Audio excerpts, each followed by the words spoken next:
All right, you may begin whenever you're ready, Kyle. Great, thank you. All right, welcome everybody to the November 17th, 2021 meeting of the CB6 Executive Committee. My name is Kyle Thide and I am the chair of CB6. This meeting is being called to order at 6:34 p.m. And tonight we are joined by District Manager Jesus Perez. Tonight's minutes will be taken by CB6 Secretary Matt Bondi. We'll now take attendance by roll call, and Jesus will conduct the roll call. Please answer present when your name is called.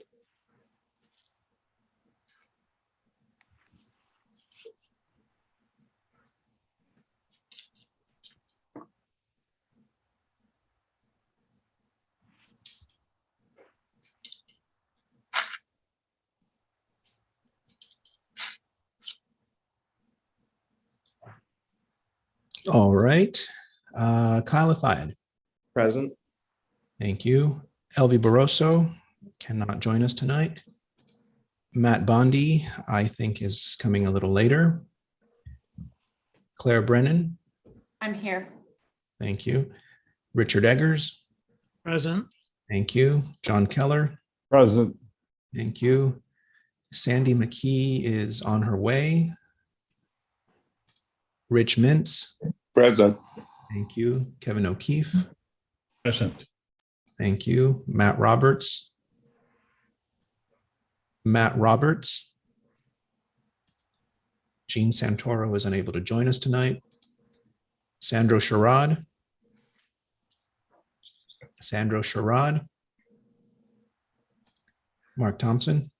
Here. Thank you. Brian Van Nieuwenhoven is unable to join us tonight. Claude L. Winfield. Present. Thank you. We just have quorum. All right, thank you. The agenda for tonight's meeting appears on the screen before you. If there is no objection, we will adopt the agenda as stated. So members of the executive committee, if you object to adopting the agenda, please raise your hand through Zoom.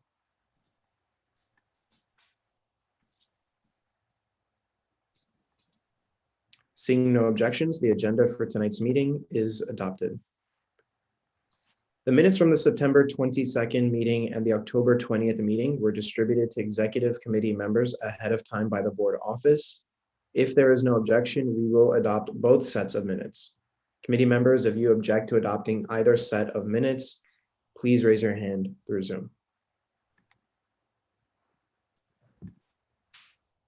Seeing no objections, the minutes from the September 22nd meeting and the October 20th meeting are adopted. In order to conduct an efficient meeting tonight, let's observe a few ground rules. First, no one may speak until granted the floor. Committee members, if you have a question about committee business or wish to make a motion, please raise your hand through Zoom. The chat function should not be used for committee business or questions about agenda topics. All such remarks should be made on the record by raising your hand through Zoom.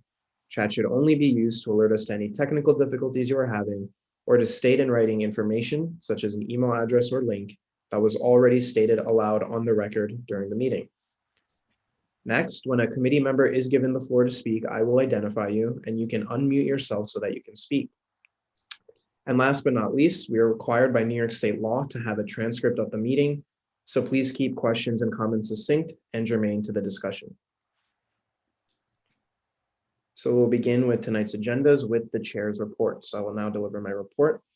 Very quick, because I know Jesus has some things to discuss with us, but I just want to reiterate again for the executive committee what I had mentioned at the full board meeting about attendance. I know several of you have talked to me specifically about your committees, but just want to reiterate again that this is something that we've been directed by the borough president's office to pay much closer attention to. This is something that is written into our bylaws about what actions the executive committee can take and the full board can take in the cases of poor attendance. I do not want to get to that point. I never want that to be an agenda item. So please remind your committees about this attendance policy. And for any friends or people that you're close on the board, please reiterate that as well if you've noticed anyone who hasn't been attending meetings consistently. So please make sure that you're aware of that. The other point is, as I mentioned at the last executive committee meeting, I have put together a committee to review the bylaws. I'm just waiting on a couple more people to confirm, but the committee will be headed by B. Disman, who will serve as the chair of the committee. The vice chair will be Sean Sherman, who has accepted as well. And we still have a couple other members who I'm waiting upon to confirm. But I've given them directive to provide their findings and their suggestions to us by June of 2022 to the executive committee so that we can review it over the summer with the idea of presenting something to the full board in the fall of 2022. And that's all the updates I have. So we'll now hear from Jesus Perez, CB6 District Manager. All right, thank you, Kyle. I'm sorry that half the committee is not here because there is something big to report today. So I'm going to restrict my report to just one item because it's kind of a big one. As of tomorrow, there will be some changes to the open meetings law taking effect. One of the changes is relatively minor and we're already in compliance with it, but the other is potentially a big deal. Recently, Governor Hochul signed into law Chapter 587 of the laws of 2021, which amends Section 106 of the Open Meetings Law so that, quote, unabridged video recordings or unabridged audio recordings or unabridged written transcripts may be deemed to be meeting minutes. This change takes effect tomorrow. We were not given any advance notice that these changes were being considered, nor were we even given notice that they had happened. I stumbled upon them late last week doing some research on an unrelated open meetings law matter. But all of that is besides the point. This change in the open meetings law potentially will mean some big changes to the way we do minutes at CB6. It would seem to absolve any board member from ever having to take minutes again. The office could just theoretically download the transcript and post that onto the website. But this also raises a bunch of other questions. Will CB6 want to do its minutes this way? For committees, for full board, for exec? Does that mean that secretaries are largely superfluous now? What happens if we have to go to all in-person or hybrid meetings and the quality of recordings consequently can't be relied upon? I think it might be a good idea for exec to have a conversation tonight about what minutes are going to look like from now on, because this is quite a big change. Thank you. Thank you, Jesus. I think we should use some of this time right now to discuss that at least a little bit. Jesus and I had a conversation about this.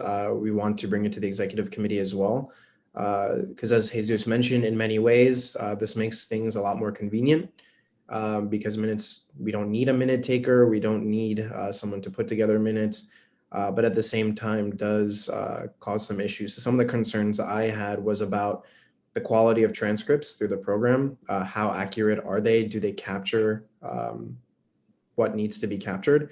As I'm sure we know through our experiences with Zoom on community board and otherwise, sometimes it does not, particularly with names or if someone isn't clearly speaking. So I believe it's something like 85% of it is actually gone through in a transcript. Again, that poses questions about the role of a secretary on the board. That can be something that the bylaws committee discusses after we discuss how we want to move with how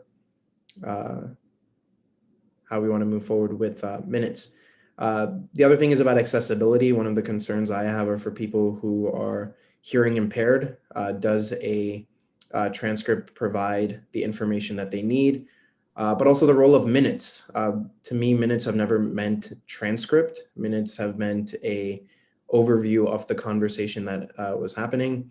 I use the minutes. I know many other people use the minutes as well to catch up on things or to review things. A transcript would make that harder because you would literally have to read every single thing that was said. So I'll stop right there. just sharing some of the conversation Jesus and I had when we discovered this. I was also very annoyed that this wasn't properly posted for everyone to know. I was even on the open meetings page for something else separately, and there was no highlight saying that things had changed. Jesus had mentioned that there was a small link that he noticed on a homepage. So yeah, does anyone have any initial thoughts on that and how we'd like to proceed?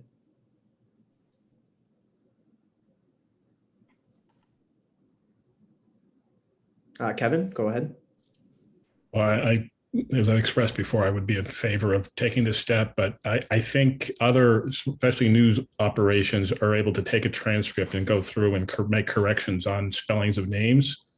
So I think that is an opportunity. It's not like it is baked in cement. That first draft, if you will, you could still go through there, hopefully, and make changes if you feel that there are some inaccuracies in spelling and facts. That's all. Hey, Kevin. Rich, go ahead. Do we know whether people are, to the extent to which people are using our minutes, our transcripts, or our YouTube videos? And I'll just say that when I need to know something about that happened in a meeting, the first place I go is to the YouTube recording, because I'm able to scrub through to the portion of the meeting where it was discussed and hear live. And that's also what I refer reporters to when they ask me questions.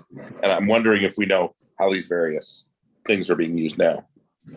Well, as far as our YouTube videos, we can see how many views we have. So many of our videos do not get very many views, but some of them have. The one where Senator Schumer popped by comes to mind. It got like 600 views, which is a billion in community board terms, because normally we don't get any or very few. As far as the transcripts, what we can go by is how many people actually request official copies of the transcripts. Very, very few, maybe one or two in the whole time we've been doing this. The transcripts, I will say, I showed you a little bit of a sneak peek of what they look like. That was a copy of a transcript that someone had requested for the Business Affairs and Licensing Committee recently. They average about 50 to 60 pages per hour of meeting. So, we'd be posting really lengthy documents. As far as who is accessing our minutes, we've started, over the last several years, we've started putting the minutes on Airtable. We have a database, as I previewed as I showed at full board, a searchable database of our minutes. Unfortunately, we don't really get a lot of metrics or analytics as to who's clicking on what, but we've used it in the office a few times. I imagine members have used it too. But that's about what we've got as far as that kind of information. Yeah, and I will say too, again, I'm not advocating for one way or the other, but in the capacity that I've used them in the past, when I've needed to refer to something or when I've worked with Jesus on something, we've gone back several years to go and see a conversation that happened and the vote on it. And the minutes allowed us to easily search that. It's a little bit harder to go back into a YouTube video from years down the road, 5 years, and say, at what point in the meeting did something take place? So I do want to caution on that too, because listen, I agree that minutes are a very arduous task, and this one, but does support us in the record keeping of this board's work. So I don't want us to make a decision purely based on we don't want to do this anymore, and this allows us to not do it, but to really think about the ramifications that could come out of doing just transcripts. And as Jesus mentioned, it's about 50, 60 pages per hour. And so even if someone was editing that, they have to go through all of that and read every single thing to make sure that names are correct, and so on and so forth. We tried that at the beginning of the pandemic, because at the beginning of the pandemic, it was, the executive order indicated that there had to be a verbatim transcript for every virtual meeting. And it was a lot of work. It was several hours per transcript, because while the transcripts that Zoom creates are like 80% there, you have to go line by line, and there can be, easily 1,600 statements in any given meeting made, and that takes a lot of time. And I hate to sound like a broken record, but the bandwidth of community board offices, especially an active one like this one, is already pretty stretched thin. And is that the best way to be using our time when one or two people have requested transcripts in the entire pandemic? Probably not. I mean, we could potentially, there are freelancers all over the city. We could potentially hire them to go through, but at some point, someone is going to have to read what they've done to make sure that it matches what the video says. Is a member going to do that? And if you're paying them a decent wage, that could easily be $3,000, $4,000, $5,000 spent on transcript work a month. That's not a sustainable expense. Most likely what would happen if the board decides to use transcripts in lieu of minutes, as the law will allow starting tomorrow, we would probably put a little disclaimer at the top of it and say, this is, the best that Zoom could do. Also rely on the video. And because I don't know that it's worth our time, given the scant resources that we have, to go through and spend hours and hours and hours cleaning them up. Thank you, Jesus. And Sandy, just to catch you up really quick, we're talking about a recent change in the open meetings law. Starting tomorrow, according to the law, transcripts can serve as minutes. So a separate minutes document doesn't need to be created. So we're just talking if how we want to approach minutes going forward, since there could be some ramifications to just using transcript. So we're talking about accessibility right now. If then that means that a secretary position is no longer needed, since that's a primary function of a secretary, things like that. Rick, go ahead. Well, I have to admit that in something like 14 years on the board, I very seldom look at other people's committee minutes and go back to the original minutes. But I think the problem comes down more to it from our perspective, is that people are writing minutes that are far more complicated than they need to be. And that if they were just the outline that a real minutes should be, they would serve perfectly fine, and also would serve as an index to the transcript. So somebody could probably find the answer to their question in a one-page minutes report of a meeting. 1 or 2 pages should do it, and that something that recounted who was in attendance, what resolutions were addressed, what votes were taken, how did the votes come out, and that's it. I mean, it doesn't need to go any more than that. And it's basically, you start with the agenda, which is, I think, what I have looked at was something on an agenda prior, so I don't need to talk about it, or what was decided based on an agenda. So if you use an agenda as the template for your minutes, it's really pretty easy to do a set of minutes. We hassle too much about those. I would not want to go have the sole source of information be a 1.5 hour meetings transcript. I mean, that's just painful to me. So, I mean, that's my point of view. Now, another aspect, if you're going to get into the conversation about a secretary, that's a totally different issue. Yeah. And I think that's best left to the bylaws committee. Mm-hmm. Thank you. John, you had your hand up next. Yes. First of all, I agree with much of what Rich just said. I always feel bad when I look at a set of minutes from my committee's meeting, and they're like 3 pages long, and I think, well, we could have summarized that. That's a lot more work than had to go into it. Yeah. Obviously, this is something that the board will discuss, at greater length, but I think the idea of an agenda, attendance, I mean, if you think about it, minutes are a product of another age, right? When people would post them on the door of a building or something to read them. I mean, because that was the only way you could get information about what happened at the meeting.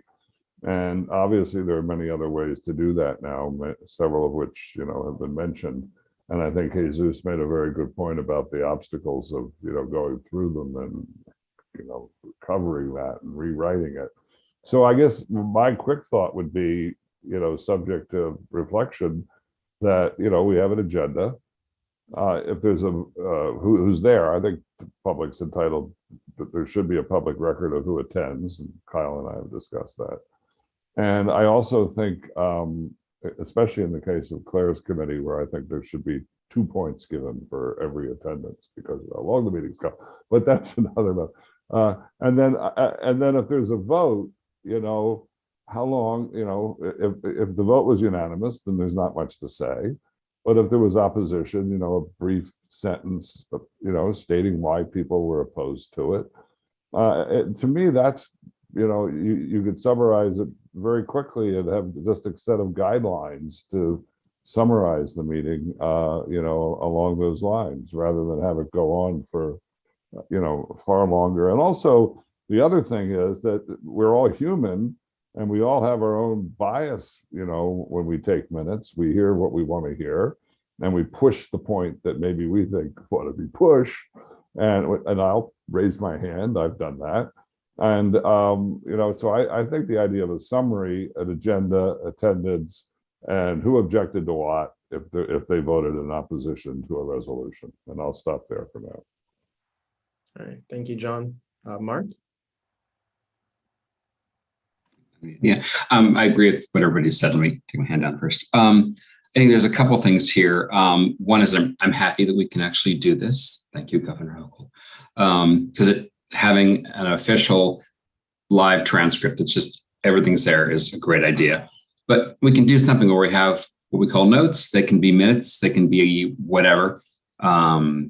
Just a real basic summary with the votes and who was there. And just a really skilled kind of thing following the agenda. We don't need 28 pages. I mean, some of us remember when Kathy Thompson was taking 5,000 pages of notes. She was great at it, but you really don't need that. Because we might have a video of it that shows exactly what was said. The written transcripts can have a typo, but why shouldn't that be, the secretary's job? Sadly, they could actually, review that thing and go through and just, okay, it's going to take you half an hour to read a committee meeting, transcription, but that's okay. That's the secretary's position if that's what it's going to be, rather than unless there's some other job a secretary should do. But, I think it can be just a notes that the secretary takes to sort of put on top of the video to make sure, and then certify the video, that it's right, or the transcript. Just say, yeah, I've gone through it.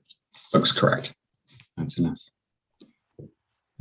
And then honestly, aside from me, because I'm weird, and probably Claude, because he's weird too, and I bet Rick did it. I used to read all the minutes when I was chair. But like you guys have said, nobody has requested them, nobody reads them. But having a video is an exact, it's a transcript. So. Great, thank you. Jesus? Yeah, thanks. Mark was getting at something that might make this makes this conversation a little tricky, in that what Rick was describing as minutes is what, say, Robert's Rules describes minutes should be. Very short, sweet, minimal, that's that. There seems to be two camps on this board. That camp, which I think is in the minority, and then the other camp, which thinks that minutes are not quite a transcript of the meeting, but have to give a blow-by-blow account of what happened in all of the meetings, in all of the proceedings. And some members do it very, very well. Others, not so much. Others, not at all. Some do it over and over and over again, and it's not fair that they should be shouldering that much responsibility. If ultimately this just post the transcript approach is not going to be the way CB6 proceeds, I think it's going to be incumbent upon us to provide some instruction, some guidance, some models, some templates to show people, okay, this is what we're thinking about when we say minutes, because otherwise people are going to sort of keep doing it the way they think it needs to be done, or the way they've seen it done. And, there's going to be a lot of wasted effort. Me personally, I think that minutes should serve as a historical record in case you need to go back 2 years, in the past and read what was happening. But that's not realistic. It's like pulling teeth to get members to write minutes. And technically the open meetings law says that all minutes must be posted within 2 weeks of the meeting. That's something I've never tried to hold the board to, because it's just not possible. We would never get it done.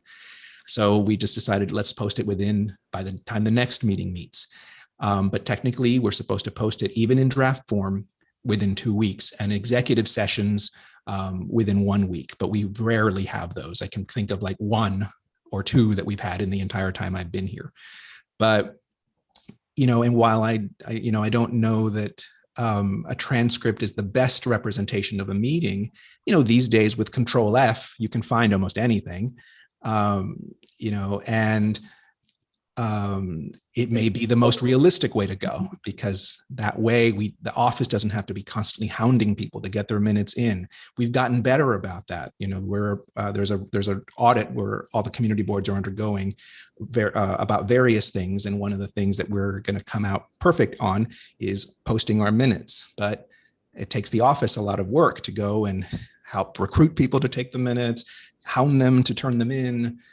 Is that the best time? Is that the best way to be spending our time? And while I personally would like to see nicely written minutes that have detailed accounts of everything that happened, I don't think that's realistic. And, just from an operational point of view, from how we see it here in the office, it doesn't look sustainable. Mm-hmm. All right. Any other comments, questions, thoughts? All right, so what I'm hearing on the way we want to proceed is that we'll have transcript plus, I guess we'll call it summary, meeting summary, which I guess will be like in a more simplified version of minutes anyway. Is that how we want to proceed on it? Does anyone object to that? Jesus and I can work on a template and then send that out to the full board. Yeah, Rich?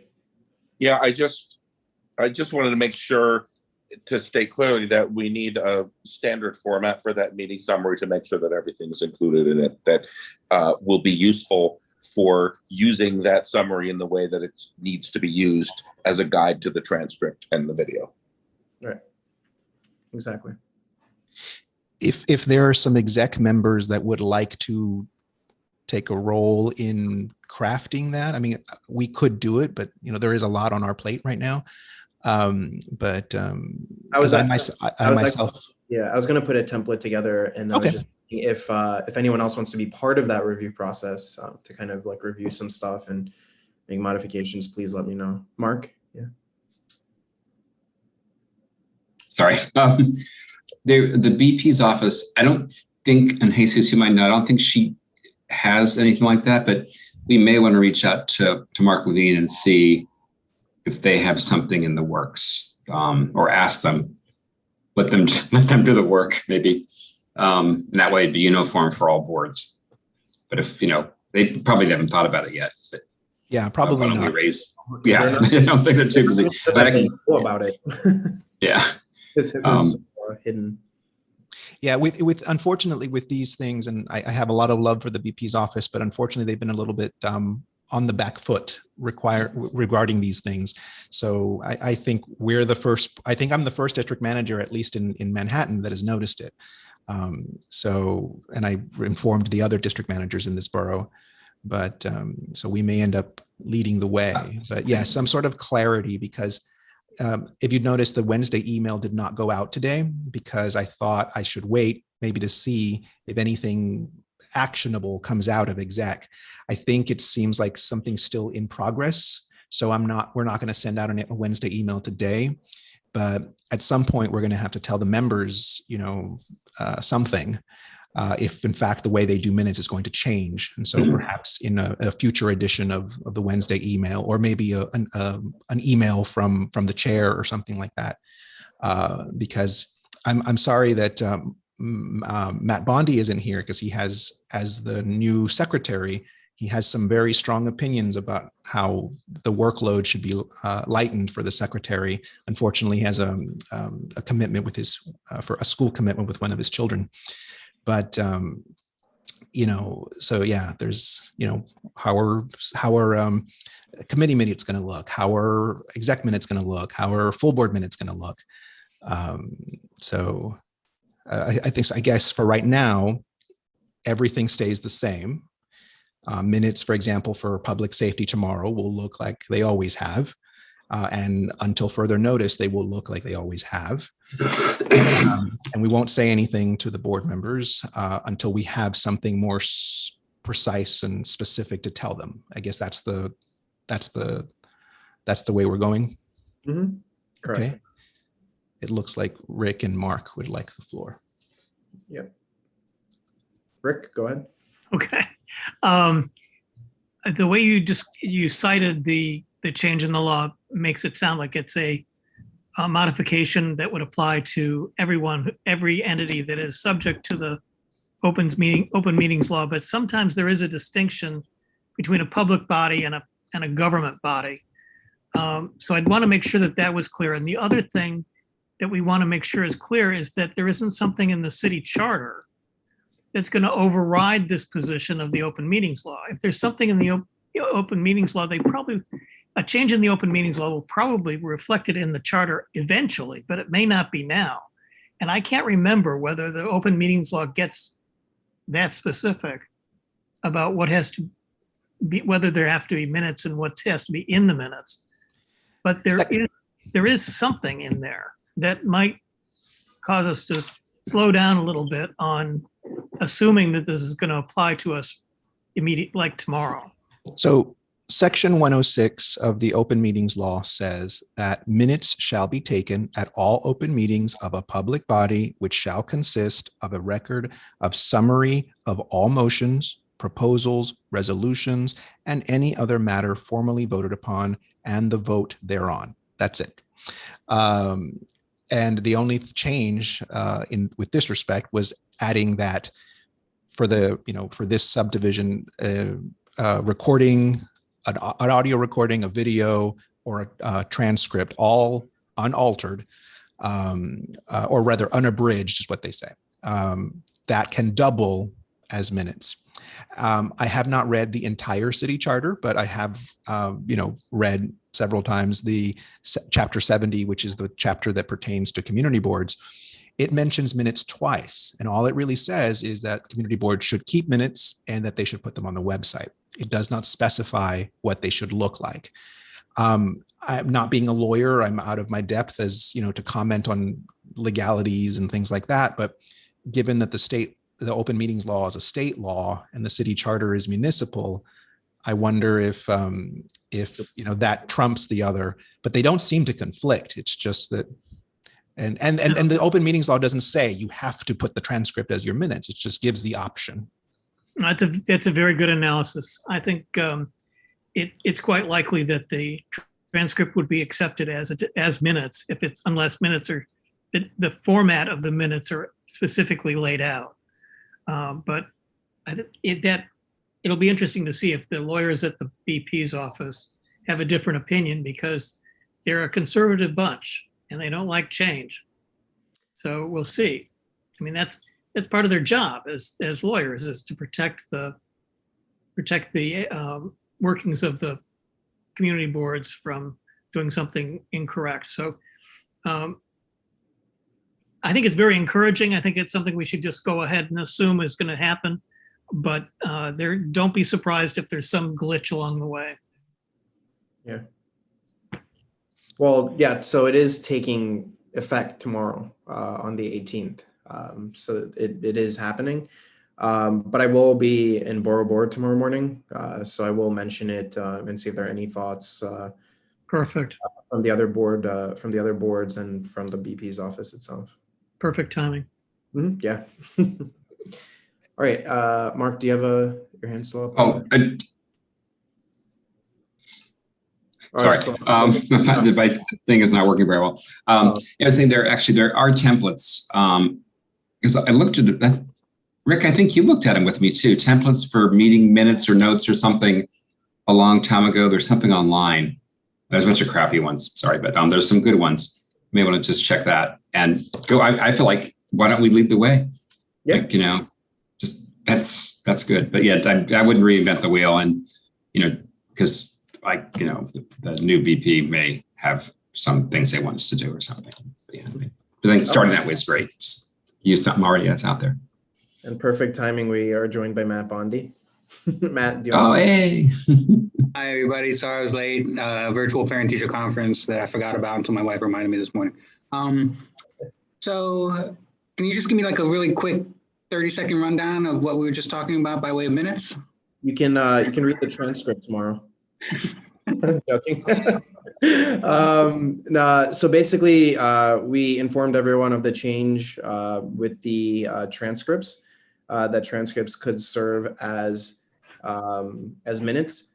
So we've had a number of different thoughts and perspectives on how we want to continue with minutes going forward. What we're doing right now in the immediate future is we're going to keep minutes as is while working on what a new model will look like. And so what the consensus seems to be is because of the challenges that a transcript would sort of present in the case of, being able to refer back to how a meeting was run and sort of the big main takeaways from it, that we want to modify what minutes are, what they actually are.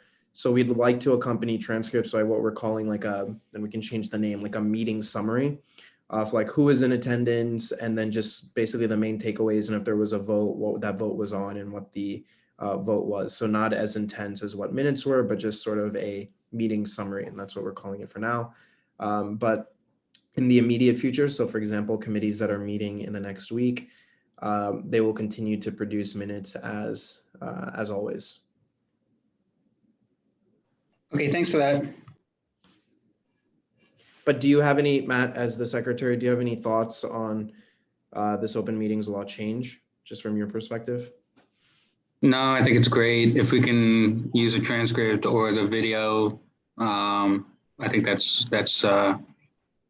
good. I also had a similar thought that if you have a good agenda or a good outline of what's planned to be discussed, you can find your way around the transcript by keyword searching it, or even using the fast forward bar on a video to try to get to a point where somebody's discussing something. So, the summary sounds like a good idea too.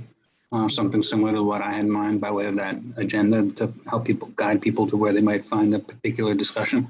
But other than that, I think this is a great development, and I'm excited about it.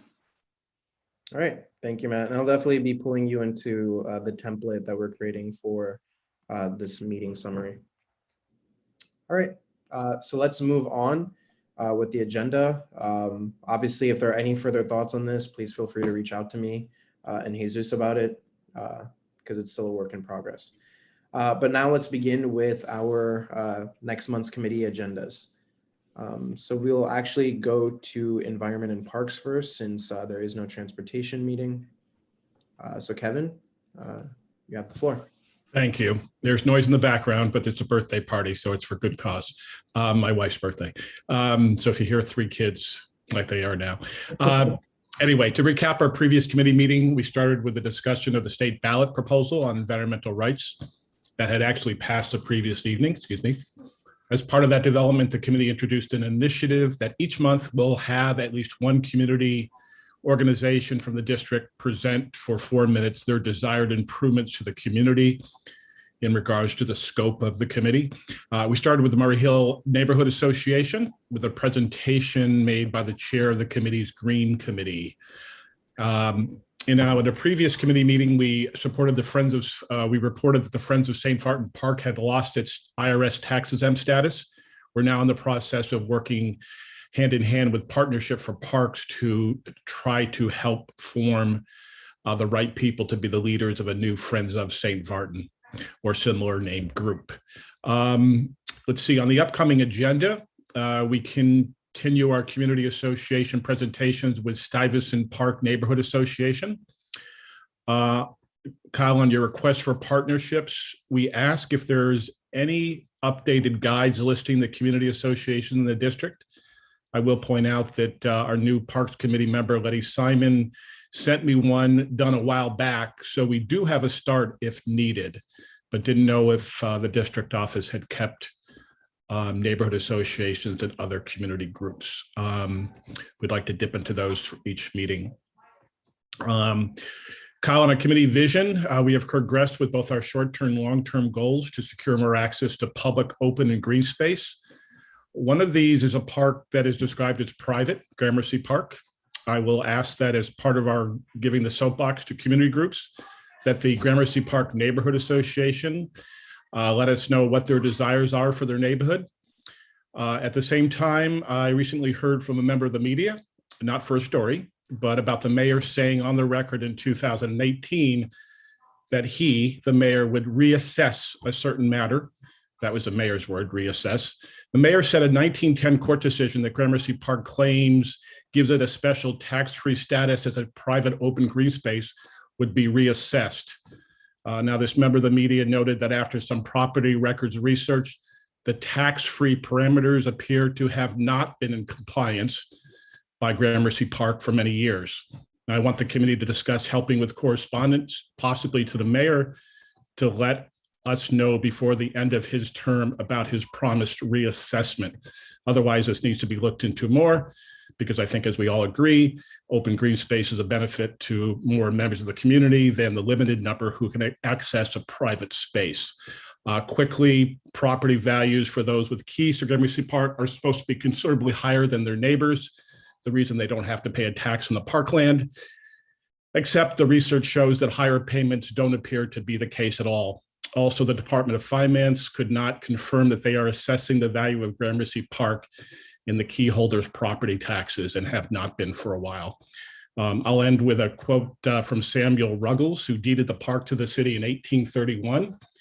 He proclaimed, quote, "Space, free, glorious, open space will remain to bless the city forever," unquote. So we'll have to address what would Samuel Ruggles do. And that's it. All right, thank you so much, Kevin. I see a question from Rick. Go ahead. I'm not quite sure how to say this. I think you're opening a can of worms with the Gramercy Park issue that you want to be extremely careful with. First of all, there are two Gramercy neighborhood associations. Correct. And if you're favoring one over the other, noses get out of joint. The second one is it's a tough argument. It's very volatile. It puts us in a very difficult position. I would just counsel being. I don't want to say don't do it, because you're obviously doing a great job with this committee, and it's something that it's a public right to understand. But it's gonna be difficult. It's gonna be very difficult, and just be careful. And I greatly appreciate, your advice on this, and I will take it. I have been warned by other people as well. The reporter that called me said, "I've taken this on and he's been gone after." And he says, perhaps this is something that your committee, he had seen what we had done with the work that we had done on St. Martin Park. And he, in a way, was looking to pass baton because of what you're saying. It's a bit of a minefield out there. But then again, he did say that the mayor had made a promise, and he said maybe somebody can see. It's just a simple matter of whether the tax exempt status is legit. And maybe that is too much for us to take on as a community board. Maybe that's something that, more of an outside activist should take on. But I do know, and I don't do anything, and I think you probably know this, unless there's enough of an outcry in the community to get something done. Personally, if it's open or closed, it doesn't affect me personally, but it does affect members of the community. And enough of them from who I've heard from, and I spend time, at the National Art Clubs and other places. I talk to people. They constantly ask, why do they get this tax break and why do they get this open space, when even Samuel Ruggles said it should be free, open, glorious space for the city. So I have the original deed. We have captured it. I've had an attorney on the committee go through it. There are questions about what was in that deed. It took a while to get it. We did get it. But I'm totally on board with you, and I would love to take your counsel and advice as if we step forward. I do know that there's more than one association. I should have mentioned that up front.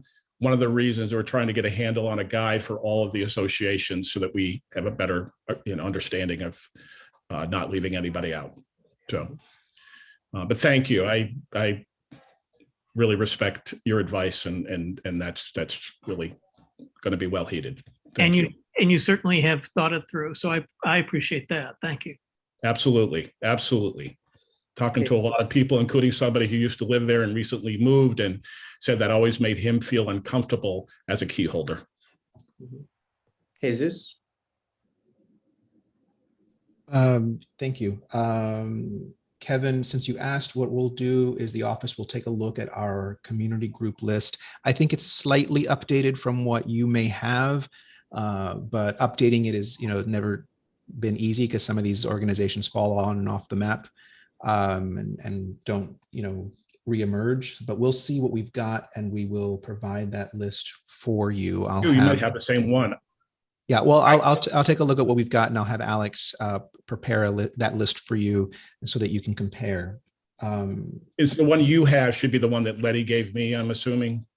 I don't know. I can send you what she sent me just so we're updated. So I don't know how, it looks like it's at least 3 years old, if not more. We're happy to take a look and see whether we're working from the same, but I wouldn't guarantee that ours is 100% up to date, but I think it might be a little bit. So that said, also, and this is just to put it out there, not to necessarily suggest anything, but the community board does have in its operating budget funds that can be used for securing the services of consultants, maybe legal advice. If in your research of this particular topic regarding Gramercy Park, you see that maybe more expert help is required. I mean, within reason, but that is available. I mean, other committees, for example, the Strategic Community Planning Committee hired a consulting firm to do a roadmap for a particular development project in the district. The Transportation Committee hired consultants to help flesh out some plans that the committee had regarding increasing pedestrian space. Maybe if it's appropriate and it's helpful for your committee, that is something that might be a possibility as resources are available for that. Thank you. And I just, whether it's worth saying or not, and I don't think anybody's saying the opposite, but I'll say it anyway. I'm always very upfront about when I have discussions, my role on the community board is. I think I'm overly respectful with the case of St. Martin Park, even after certain publicity came out about that becoming open to the general public. I have stayed in touch with the director of the preschool. I'd like to think we have a good relationship because I respect her. We just had a difference of opinion. So I just want you to know that that's how I approach these type of situations that could be volatile. So I'd like to leave every situation I think I have with the respect of those that may not have agreed with the committee. That's good to hear. All right. Seeing no further questions, we'll move on to the next committee. Since Anju or Elvi are not here, we'll move to Budget and Governmental Affairs. We will not have a meeting in December. We'll pick back up in January. I will say that one of the topics that was brought to our attention by a committee member had to do with the city pension funding and some of the assumptions used in that. It was my determination that there wasn't enough time to do that appropriately. And frankly, I'm not quite sure it's a topic that we want to get into as a community board. It's been pointed out to me in contrast that it is the funding of the pension plan does have a great impact on what money is available for other purposes, including in our community. So fortunately, we have Reshma Patel on the committee, and it's an issue of particular interest to her. And we'll be looking at, and Jim Collins is the one who raised it. So we'll try to figure out a way to have it at least part of a conversation about what our relationship is with the controller's office. I don't think we've ever really made any value out of some of the audits that the controller does. And if we did that, maybe there'd be something that would benefit our district. So something we're going to be looking at as we choose our January agenda. And then the next big budget project isn't until the end of February, when we do the response to the mayor's preliminary budget. That's it. All right. Thank you, Rick. Are there any questions from the executive committee? Jesus, do you need anything from the board office? No. Oh, No. can I just send one more thing?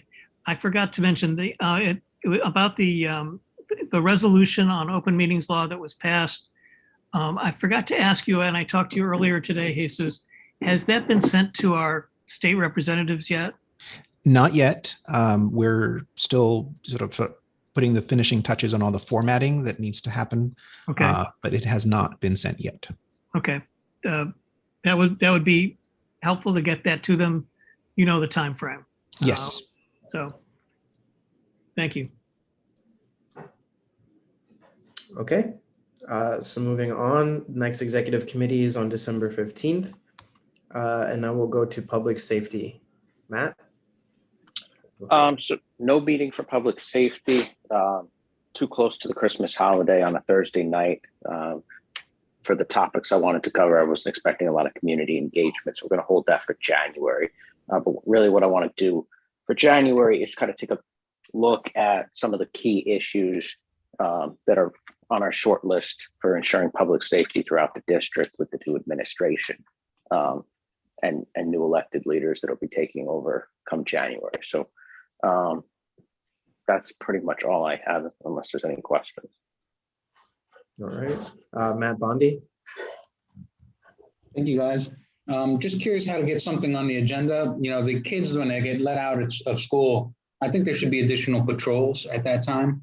You know, my daughter goes to school in the 20s. It's along the hospital corridor. And there seem to be people who are regularly outside of the school at a particular time that are inappropriately addressing the children in various ways. And so how do I get something like that going on with the public safety committee, or is it something I should just go to the precinct with? That's something that you can connect with us on. If this is something like in the media, just send me an email with Matt and John CC'd, since it's related to schools, and we'll see what we can do on our end to get something. We'll treat it sort of like a service request. Okay, great, thanks. John, you want to say Yeah, something? you already said it.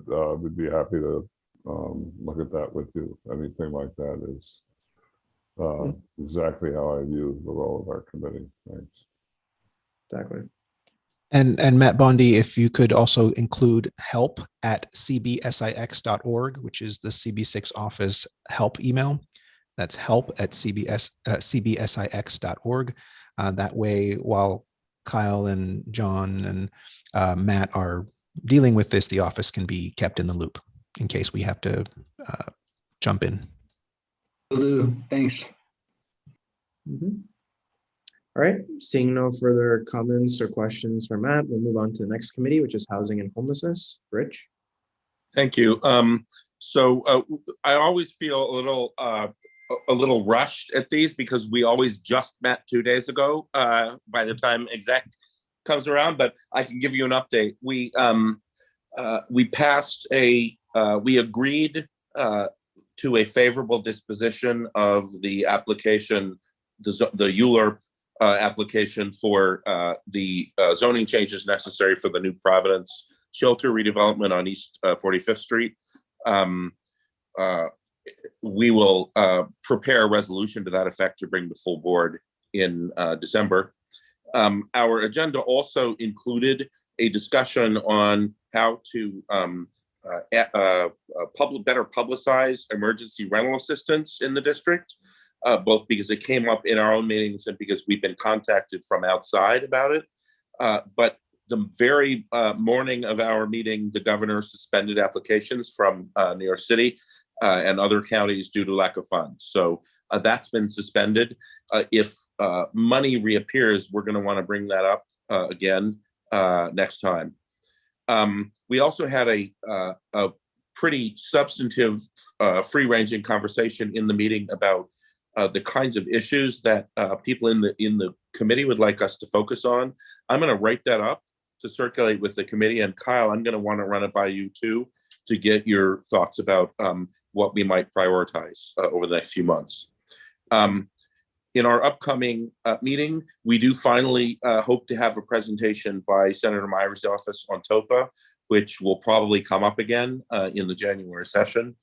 I also said in this week's meeting that I would do some research to find out whether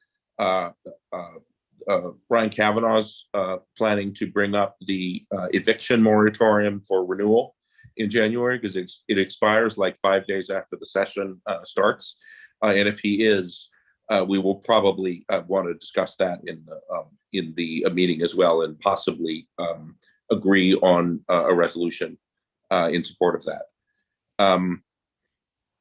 I think that's all for the upcoming meeting, except that I'm concerned that we may not get quorum because it's Monday, December 20th. And if there's any, I mean, I've never been a chair at a holiday moment like this. Am I supposed to check in with people and make sure they're coming, or is there something else that needs to be done?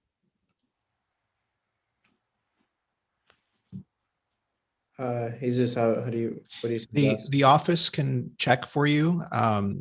The office can check for you. We can do a poll of all the committee members to see if they'll come. We hadn't heard about your agenda, so we weren't sure whether this meeting would actually go forward. Sometimes lots of others have been canceled in December, so yeah, I it's mean, a possibility. If you would, I didn't even think about canceling until I found out others were canceling. I mean, I would like to have a meeting just as a matter of principle. But if you and Kyle advise us to cancel, like, I won't object to that. But we have an energized committee who seem interested in the issues. Yeah, I mean, my suggestion is if you feel energized and people are going to show up, then have the meeting. Okay. So why don't we do this? The office will poll your committee to see if people will actually show up, so that we have a quorum. If it looks like quorum cannot be relied upon, then we will let you know, and then you can make the decision to cancel the meeting. Yep. Okay. That's great. Thank you. Right. And so just to be clear, the TOPA item will be on. And then what was this about, Senator Kavanaugh? It's a discussion of the renewal of the eviction moratorium. And that either will or won't be on the agenda, depending on whether I'm going to reach out to, well, I'll coordinate with you, but either you or we will reach out to Brian Kavanaugh's office to find out if there are plans to bring that up in the first week of the new session.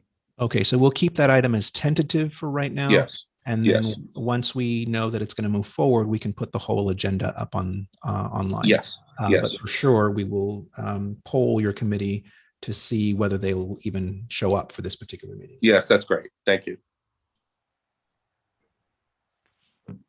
Okay. Any questions or comments for Rich? All right, seeing none, we'll move on to land use and waterfront. Sandy, you have the floor. Yes, we had a presentation by Atlantic Aviation at the last meeting, and it engendered a lot of discussion about the heliport. But actually, what really was the basis of was supposed to be the basis of the discussion was a request that the Atlantic Aviation had to gain support for their proposal that was going in front of the Public Design Commission. And that's, oops, Nubasa. So we weren't able to make a response because it was an incomplete presentation. And we asked that she forward the presentation to us. And it meant that she was not able to present at the last meeting of the PDC. So the next meeting of the PDC is on December 13th. They've asked if we can submit something by this Friday. Our meeting is actually on Monday. And partly it's just the way the Public Design Commission works. They ask for things quite far in advance. So it seems like we could still have a presentation at our meeting, create a letter. We would probably not be able to have it be passed by full board though. And that was some concern at the meeting as well, that we should really do this through a resolution. Unfortunately, it's very difficult to know exactly what we can weigh in on because so much of the money has been spent on areas that are not actually accessible to the public. So I guess I look for a little bit of guidance there. Can we draft a letter presented at the meeting? I'm not sure that they're going to give any more presentation. And typically, if you were presenting to the Public Design Commission, you would show existing and proposed. And she was not able to provide that. Okay. Jesus, you have your hand up? Yes. So we did get a call from EDC about this. Apparently, the director of the heliport was miffed that we caused their presentation to be delayed and complained to EDC. What I think we should try and do is maybe provide questions or concerns in advance that are related to the, as best as we can, that are related to the design elements of this, which is hard because they didn't necessarily provide the presentation they're going to give to the PDC, but we will redouble our request for that presentation. But they did provide a list of all the actions, most of which have been completed, and then some of which are yet to be completed. And I know, Sandy, you particularly raised a design-related concern regarding the handicap accessibility ramp. And EDC's concern is that the committee wants the heliport to come back to the meeting only to be lashed out at. And I tried to allay their concerns by saying, look, we'll try and focus the conversation on just the design elements. Although there were other operational concerns and other kinds of concerns that came up, maybe then those can be addressed in a separate meeting. But if what they need is some sort of comment for the PDC, if we can provide them with some sort of things to answer to in advance of your meeting, that might smooth things over a little bit. But I don't know if that's possible. From the information we received, it really is not. And I must say that the concerns were, I think one of the things they did was they trenching and grading of the property. We have no idea where that is or what actual effect that had. And there was certainly concern from the community about the parking that's there and how dark it is. So those are things that the money could have been spent on, but we're not, I'm guessing. We can't really tell. So I think if the EDC wanted to come and make the presentation, that would probably be the best. They're the sponsor agency, they could do that. Okay, all right, well, we'll reach out to them and see if they're amenable to that. We'll see if Ms. Wagner is.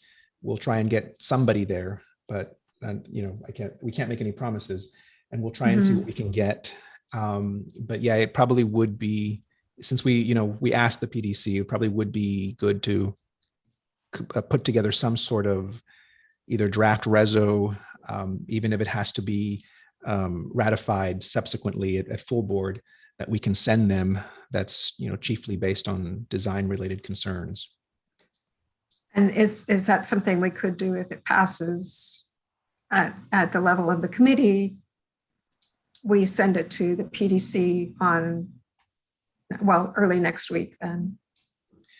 Well, I mean, the bylaws do say that during the summer months, the committees have ability to do something like that, not at this time of year. The committees are sometimes loosey-goosey with their interpretation of the bylaws. I don't know, maybe exec can okay something like that. I don't, I'm not empowered to say something like that, but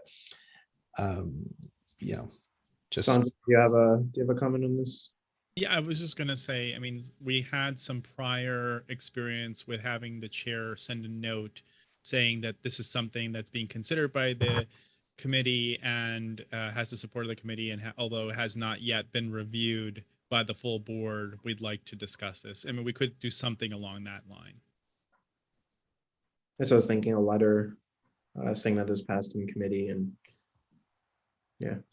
Sandra, would you be able to put a draft together maybe by the weekend so that Sure. Sandy could have something to present at Monday's meeting? And I'll try and get EDC or the heliport there, and we'll see. But if they're not there, then it'll have to be something that you guys are prepared to pass without their presence.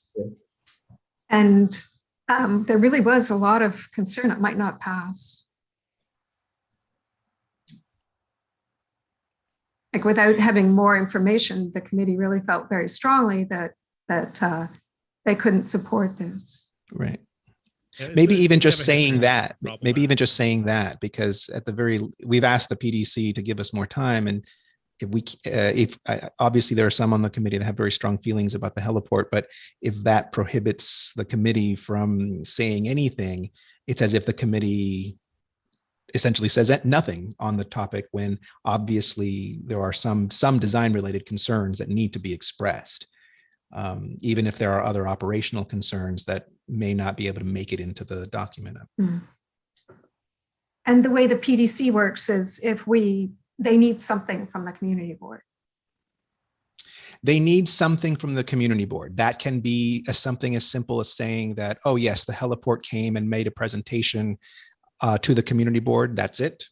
Or it can be, they made a presentation to the community board. This is what we think of the presentation. But I think where things sort of went a little bit off the rails were Lou was raising a lot of concerns that necessarily weren't related to the project. And that's sort of what got the heliport a little bit their nose out of joint. But if the concern, for example, that you raised regarding the ramp, that was perfectly valid and perfectly in line with the scope of the presentation. And if we could have more of that, I think that would be something that would be perfectly valid to submit to the PDC. The impression that I'm getting is that it's a fait accompli as far as the PDC is concerned. So I don't know whether I think our concerns will fall upon deaf ears, quite frankly, but it doesn't mean we shouldn't say them necessarily. There's never a fait accompli at the PDC. It's a completely who knows kind of committee, but we can certainly address. I mean, it was, why is there private parking for the heliport? If there's parking, can't it be enhanced in some way? Those were really major concerns. So we'll add that to a letter, and we'll see how it goes. But if there's no presentation, and this is all that they're going to give us, it will be very difficult to be supportive. That's all. Right. Yeah, I don't think anyone's necessarily requiring support. Just maybe, keep it to design related things. Even if it's to say we can't really support this or render too much of an opinion over it because it's incomplete. But I don't know. Sandro maybe has his hand up, or is that from before? That's from before, but I would agree with that. I mean, we could put something, if we feel like there was an adequate addressing of certain issues or something that we think should have been addressed, we could potentially put that in the letter. Absolutely. We'll say what we think should have been addressed. Yeah. I think that's going to be our main point here. And Just- in letter form, will then this thing be ratified at full board as if it were a resolution, or is it just going to be sent? What I was suggesting was that we draft a letter and send it to Kyle so that it could go informally, not as opinion of the board, but just concern that we have seen expressed by board members. Correct. Yeah. Okay. Okay, well then, just to Okay. be clear, Sandra will draft that and send it to Sandy and Kyle and CC me, just so I know where it is. Yep. By the weekend, hopefully, so that it can be ready to show on Monday. And then the very next day, Kyle will have already read it and we can send it off to the PDC. Yep, I'll work with Sandy. Just If, make well, sure I I'll get send you right the points. Yeah. right, the concerns. Yeah. Absolutely. And I guess upcoming agenda, we're really looking to try and get some information on upcoming zoning changes and how that affects our district directly. And we do have a planning fellow who's going to be looking at the issues from the 197A. And so he'll be, unfortunately, I think he has some conflicts with our meeting time, but we'll be meeting with him to go through some of the issues. And also, now that we're incorporating the strategic planning committee, we probably will have a subgroup within our committee that will work with him to address those particular things. So I guess that's our vision for the new year. Thank you. And Sandy, I'll connect with you offline as well, because this week I'm sure you've been following the blood center issue on the Upper East Side with CB8. Yes. And the precedent that's all setting. So they had contacted me, Russell, the chair of CB8, and we were discussing that maybe this could be something joint even between the boards about like the type of precedent that would set for that particular zoning issue. And he might want to come and talk about how their process with that whole thing, just because their whole argument behind it was about the precedent that it could set. Or not said, if this was something that was sort of isolated, or if this is something that could become a pattern going forward. So that might be something that goes along the lines of what you just talked about examining zoning issues. Great. Sounds Yeah. good. Thank you. Yeah. Sandy, I have one last question regarding your November 22nd meeting. That agenda hasn't been posted yet. So can we just confirm ESCR is confirmed, so they'll be there. We're going to try and get Atlantic Aviation there. Also on your agenda is we've moved over the discussion from last month about absorbing various projects from the Strategic Community Planning Commission, because you weren't able, the committee wasn't able to touch upon that last month. But this discussion of racial impact studies as part of the land use process, were you able to contact at the public advocate's office that I gave you? Is that still on the agenda? I was going to move that to December, so we had more time to talk about 197A. Okay.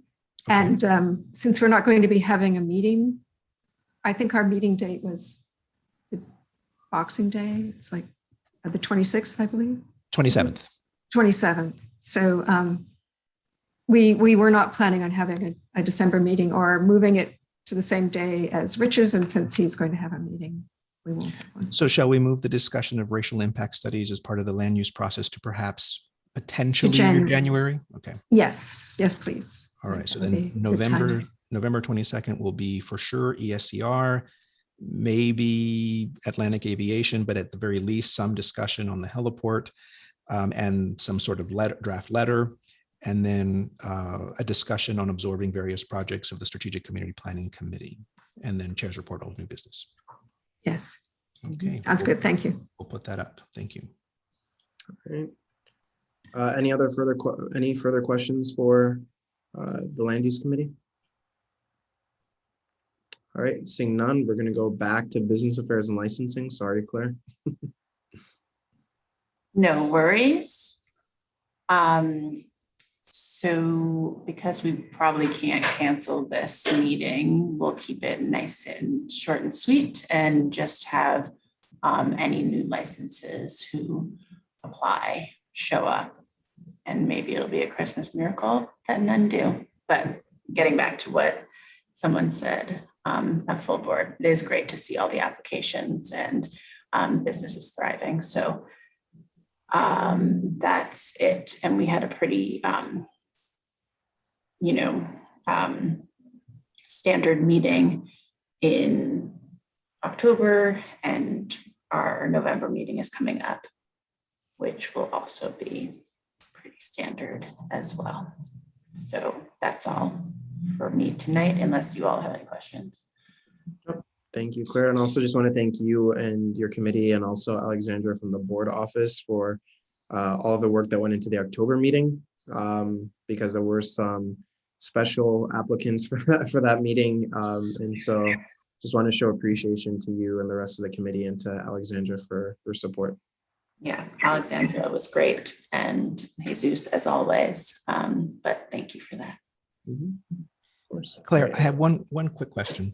No worries. At the September 30th committee meeting, there was a resolution passed on the crooked knife. And in the resolution, it indicates that the hours are 8 a.m. to 2 a.m. They've just gotten around to applying for their license. So the SLA asked us for the resolution, and we've sent it. We sent it earlier this month.